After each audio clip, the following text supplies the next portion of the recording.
Hello friends, आपका स्वागत है अपने YouTube channel crazy study by Vishal पे। दोस्तों, आज है 4 फरवरी 2022 और 4 फरवरी 2022 को करंट अफेयर के जितने भी क्वेश्चन बनते हैं आज के इस वीडियो में डिस्कस करेंगे।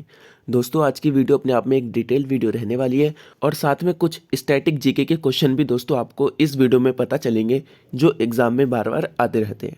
ठीक है दोस्तों, आज के इस वीडियो की पीडीएफ फाइल आप हमारे टेलीग्राम ग्रुप से डाउनलोड कर सकते हैं। ये हमारा टेलीग्राम ग्रुप है, इस पे आप जुड़ जाइए और इस वीडियो की पीडीएफ फाइल आपको वहाँ पे मिल जाएगी। ठीक है दोस्तों, अगर आप किसी भी एग्जाम की तैयारी कर रहे हो, रेलवे, यूपीएससी, आईएएस, एनटीपीसी और या फिर रेलवे का ग्रुप डी या एसएससी, सीजीएल, हर एग्जाम के लिए कारगर है। ठीक है दोस्तों, बिना किसी देरी के अपनी वीडियो शुरू करते हैं। वीडियो शुरू करने से पहले दोस्तों, अगर आप हमारे चैनल पर नए हैं तो उसको सब्सक्राइब कर देना, साथ में बेल आइकन प्रेस कर देना और दोस्तों वीडियो पसंद आए तो उसको लाइक करना, कमेंट करके बताना कि आपको ये वीडियो कैसी लगी और अपने दोस्तों में ज़्यादा से ज़्यादा शेयर करना, क्योंकि आज का कंटेंट बहुत ज़्यादा करवा है मैंने। ठीक है दोस्तों, चलिए शुरू करते हैं। फर्स्ट क्वेश्चन है, हाल ही में घरेलू रेटिंग एजेंसी क्रिसिल ने वित्त वर्ष 2023 के लिए भारत की जीडीपी कितने प्रतिशत रहने का अनुमान लगाया है। तो अभी क्रिसिल ने वित्त वर्ष 2023 के लिए भारत की जीडीपी 7.8% रहने का अनुमान लगाया है। तो राइट आंसर होगा इसका बी, 7.8%। की आपको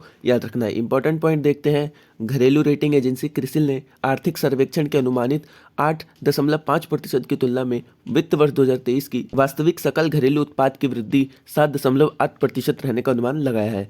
ठीक है दोस्तों, अभी निर्मला सीतारमण ने 1 तारीख को जो बजट पेश किया था तो उन्होंने कहा था कि वित्त वर्ष 2023 में भारत की जीडीपी 8 से 8.5% रह सकती है।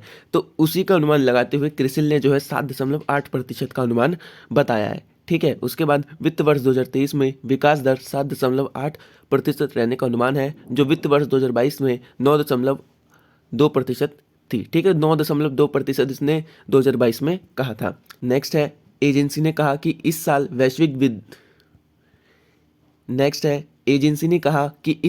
वैश्विक वृद्धि धीमी रहने की उम्मीद है, क्योंकि प्रमुख अर्थव्यवस्थाएं मौद्रिक और राजकोषीय प्रोत्साहन को वापस ले रही हैं। इसका भारत की विकास संभावनाओं पर सीधा असर पड़ेगा, क्योंकि निर्यात महामारी के दौरान घरेलू विकास का प्रमुख मांग चालक रहा है। ठीक है दोस्तों, तो ये एजेंसी का कहना है।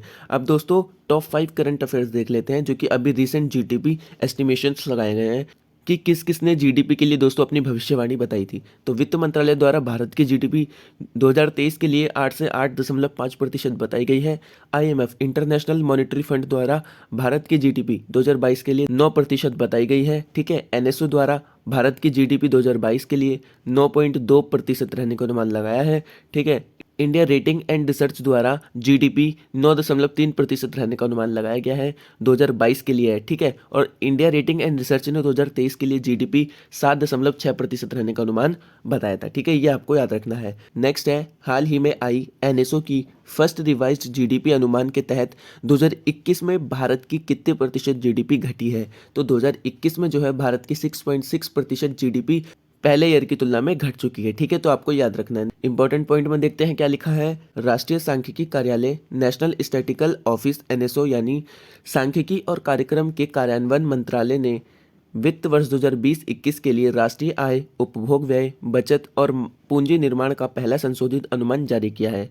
ठीक है, राष्ट्रीय सांख्यिकी कार्यालय ने हाल ही में वित्तीय वर्ष 2021 के लिए पहला संशोधित जीडीपी अनुमान जारी किया है। अनुमान के मुताबिक जीडीपी में 6.6% की गिरावट आई है। इससे पहले जीडीपी में 7.3% की गिरावट आई थी। संकुचन मुख्य रूप से कोविड महामारी और लगाए गए लॉकडाउन के कारण आया है। ठीक है, ये कहा है एनएसओ ने। नेक्स्ट क्वेश्चन है, हाल ही में दुनिया की पहली हाइड्रोजन से चलने वाली flying boat the jet launch करेगा।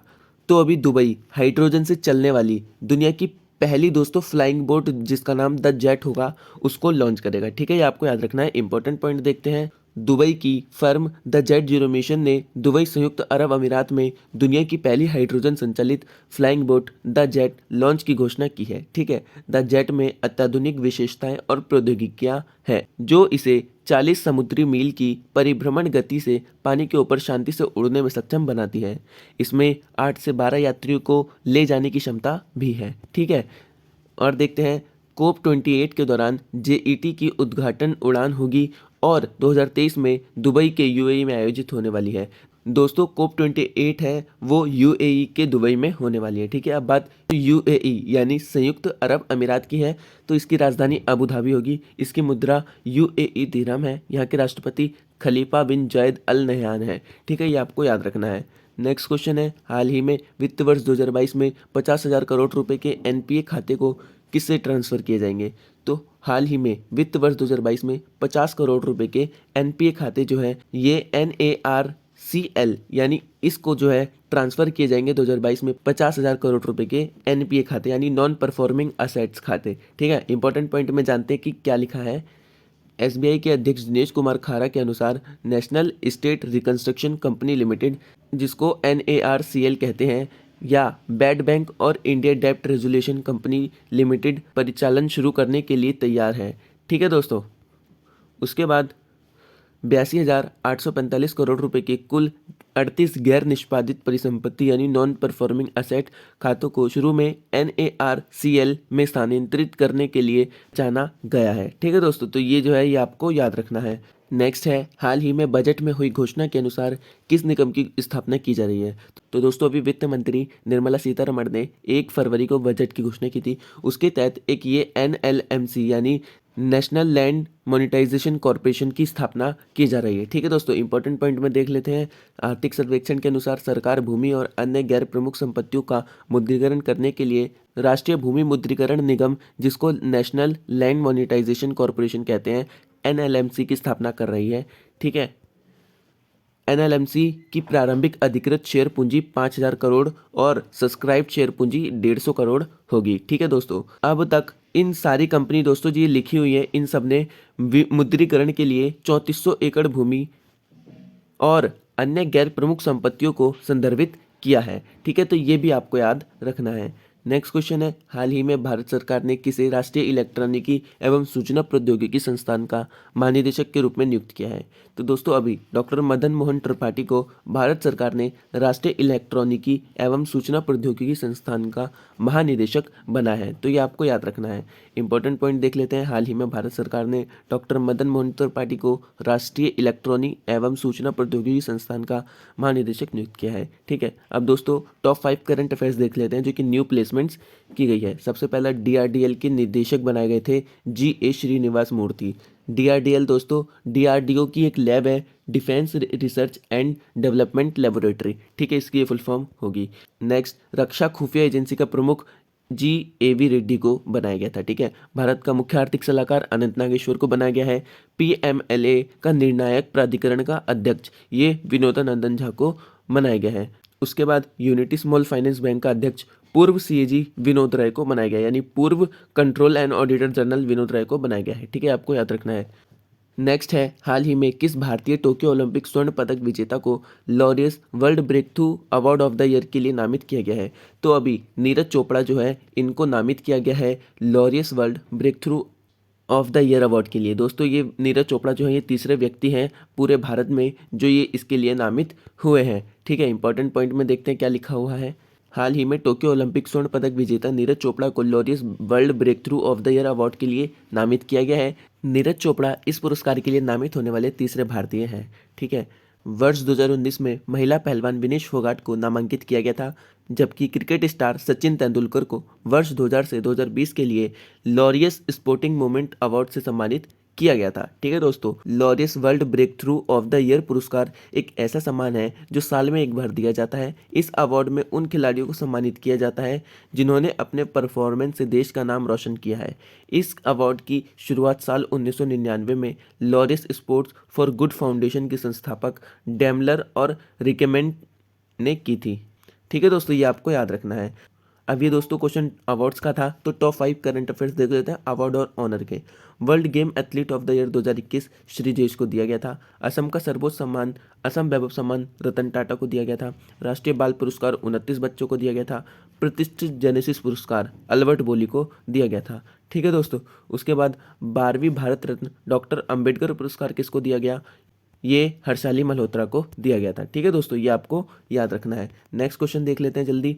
हाल ही में अमिताभ दयाल का निधन हुआ है, वह कौन थे? तो अमिताभ दयाल एक प्रसिद्ध फिल्म निर्माता थे और अभी इनका निधन हो चुका है। ठीक है, इंपॉर्टेंट पॉइंट में देखते हैं दोस्तों, अभिनेता और फिल्म निर्माता अमिताभ दयाल का 51 वर्ष की आयु में दिल का दौरा पड़ने से निधन हो गया है। ठीक है, ये आपको याद रखना है। नेक्स्ट है, हाल ही में किसने भारत की पहली सीजन स्टाइल पुस्तक द क्लास ऑफ 2006 लॉन्च की है? तो दोस्तों अभी भारत की पहली सीजन स्टाइल पुस्तक जिसका नाम द क्लास ऑफ 2006 है, इसको आकाश कंसल ने लिखा है। इसका राइट आंसर आकाश कंसल है। काफ़ी इंपॉर्टेंट क्वेश्चन है, इंपॉर्टेंट मार्क करके लिखना, क्योंकि भारत की पहली सीजन स्टाइल पुस्तक यानी जो बहुत सारे एपिसोड में आती है, बहुत सारे सीजन में आती है, उस पुस्तक को लॉन्च किया है आकाश कंसल ने। ठीक है, इंपॉर्टेंट पॉइंट देखते हैं दोस्तों, प्रबंधन पेशेवर आकाश कंसल द्वारा लिखित the class of 2006 sneak peak in the miss adventures of the great Indian engineering life शीर्षक से भारत की पहली सीजन शैली पुस्तक लॉन्च हुई है। ठीक है दोस्तों, पुस्तक को वस्तुतः आईआईटी कानपुर और दिल्ली प्रौद्योगिकी विश्वविद्यालय में सबसे बड़े पुस्तकालय में लॉन्च समारोह में से एक में लॉन्च किया गया था। 2006 की कक्षा में लगभग 18 अलग अलग एपिसोड जो कॉलेज में बिताए समय को याद करते हैं। ठीक है, तो ये आपको याद रखना है। ठीक है, अब बात है दोस्तों बुक्स की, तो टॉप 5 करंट अफेयर्स देख लेते हैं बुक्स एंड ऑथर्स के। सबसे पहला फियरलेस गवर्नेंस, किरण बेदी ने लिखी थी। A little boy of India, ये रस्किन बॉन्ड ने लिखी थी। द एंजलिस ऑफ कैलाश, ये सुवीरा प्रसाद ने लिखी थी। उसके बाद ऑपरेशन खात्मा, ये आरसी गंजू और अश्विनी भटनागर संयुक्त रूप से लिखी थी। उसके बाद the legend of Birsa Munda, ये लिखी थी तुहीन ए सिन्हा और अंकिता वर्मा ने। तो इतना आपको याद रखना है। नेक्स्ट क्वेश्चन है, हाल ही में तोरगिया महोत्सव 2022 कहाँ मनाया गया है? तो तोरगिया महोत्सव 2022 ये मनाया गया है और ये अरुणाचल प्रदेश राज्य में मनाया गया है। ठीक है, तो ये आपको याद रखना है, अरुणाचल प्रदेश में तोरगिया महोत्सव मनाया गया है। इंपॉर्टेंट पॉइंट देख लेते हैं, अरुणाचल प्रदेश के मोनपा आदिवासी समुदाय के 3 दिवसीय तोरगिया महोत्सव अरुणाचल प्रदेश के तवांग मठ में मनाया जाता है। त्योहार का मुख्य आकर्षण शानाछम है, जो भिक्षुओं द्वारा छो गयालियाप और यमसामुंडे देवता को प्रदर्शित करने के लिए किया जाने वाला अनुष्ठान नृत्य है। ठीक है, तो आपको ये त्यौहार याद रखना है। अरुणाचल प्रदेश की बात है तो अरुणाचल प्रदेश की राजधानी ईटानगर है। स्थापना 20 फरवरी 1987 में कर दी गई थी। मुख्यमंत्री पेमा खांडू हैं और यहाँ के राज्यपाल बीडी मिश्रा है। ठीक है दोस्तों, अब दोस्तों ये फेस्टिवल की है, तो टॉप 5 करंट अफेयर देख लेते हैं इंडियन फेस्टिवल के जो भी मनाए गए हैं। सबसे पहला जल्लीकट्टू तमिलनाडु में मनाया गया। कचई लेमन फेस्टिवल मणिपुर में। नॉर्थ ईस्ट फेस्टिवल दोस्तों गुवाहाटी में मनाया गया है। लोसांग महोत्सव सिक्किम में मनाया गया है और लोसर महोत्सव लद्दाख में मनाया गया है। ठीक है दोस्तों, ये लोसांग महोत्सव और लोसर महोत्सव ये मिलता जुलता है, इसलिए आपको इस पर ध्यान देना है। ठीक है, ये थे दोस्तों हमारे टॉप 10 क्वेश्चन। ठीक है दोस्तों, अब कराएंगे कुछ बूस्टर क्वेश्चन। सबसे पहला, हाल ही में आई ब्रांड फाइनेंस की रिपोर्ट के अनुसार भारत की कौन सी बीमा कंपनी 10 शीर्ष कंपनियों में शामिल हुई है? तो अभी LIC ब्रांड फाइनेंस की रिपोर्ट के अनुसार भारत की टॉप 10 शीर्ष बीमा कंपनियों में शामिल हो गई है, जिसकी फुल फॉर्म है लाइफ इंश्योरेंस कॉर्पोरेशन। ठीक है दोस्तों, उसके बाद हाल ही में किस IIT ने सबसे सस्ती और स्वच्छ ऊर्जा में वैश्विक उत्कृष्टता केंद्र का शुभारंभ हुआ है? तो अभी IIT धारवाड़ में दोस्तों सबसे सस्ती और स्वच्छ ऊर्जा वैश्विक उत्कृष्टता केंद्र का शुभारंभ हुआ है, ये आपको याद रखना है। नेक्स्ट है, हाल ही में वित्त मंत्री निर्मला सीतारमण ने बजट में इलेक्ट्रॉनिक वाहनों के लिए किस पॉलिसी की घोषणा की है? तो अभी बैटरी स्वैपिंग पॉलिसी की जो है ये घोषणा की है वित्त मंत्री निर्मला सीतारमण ने। ठीक है दोस्तों, तो ये आपको याद रखना है। अब दोस्तों लास्ट वीडियो के क्वेश्चन का आंसर जो मैंने स्टैटिक जीके के क्वेश्चन दिए थे, वो सबसे पहले ये था कि पानीपत का दूसरा युद्ध कब हुआ था? तो ये 5 नवंबर 1556 को हुआ था। ठीक है, उसके बाद वर्तमान में भारत में कितने सार्वजनिक बैंक है? तो कुल 12 सार्वजनिक बैंक होंगे। ठीक है, उसके बाद किस अनुच्छेद के तहत राष्ट्रपति अध्यादेश जारी करता है? तो अनुच्छेद 123 के तहत करता है। और दोस्तों अगर आप चाहते हो कि आप भारतीय संविधान के 1 से लेके पूरे 395 तक के अनुच्छेद करो, तो ऊपर आई बटन में या फिर वीडियो के एंड में कार्ड है, तो आप उस पर क्लिक करके देख लेना। ठीक है दोस्तों, उसके बाद नेक्स्ट क्वेश्चन था किडनी की सबसे छोटी इकाई कौन सी है? तो ये नेफ्रॉन होगी। ठीक है, उसके बाद किसने सेहत योजना शुरू की है? तो रक्षा मंत्रालय ने सेहत योजना शुरू करी है। ठीक है, अब बात करते हैं दोस्तों आज के प्रश्न के।